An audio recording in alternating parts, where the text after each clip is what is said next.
Real ఎస్టేట్లో చాలామంది అసోసియేట్లు ఒక తప్పుగా భావించే విషయం ఒక్కసారి ఫెయిల్ అయితేనే ఇక అవకాశమే లేదని భావించటం. ఒక అసోసియేట్ మొదటిసారి ఒక ప్లాట్ అమ్మటానికి ప్రయత్నించాడు. కస్టమర్ చూసి తర్వాత చూద్దామన్నాడు. రెండోసారి మళ్ళీ ప్రయత్నించాడు.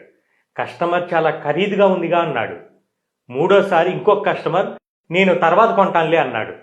అప్పుడు అతను బాధపడి నేను అసలు ఈ ఫీల్డ్కు పనికిరాను అనుకున్నాడు. కానీ మరొక్కసారి ప్రయత్నం చేద్దామని నాలుగో ప్రయత్నం చేశాడు. ఈసారి కస్టమర్ మానసికంగా సిద్ధంగా ఉన్నాడు. అన్ని వివరాలు అడిగి చూసి ఓకే అన్నాడు. ఇదే కదా మన ప్రయాణంలో ఒక అద్భుతమైన విషయం. ఫెయిల్యూర్ అనేది ఒక క్లాస్ రూమ్ లాంటిది. అది మనల్ని పరీక్షిస్తుంది, మనకు నేర్పిస్తుంది.